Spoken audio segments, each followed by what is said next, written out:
Este es un slime. Lo pueden hacer en sus casas con jabón Ariel,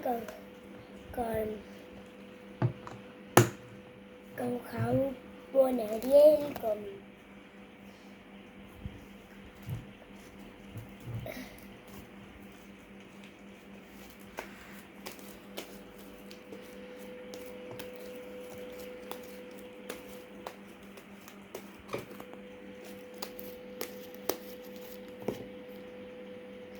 lo pueden hacer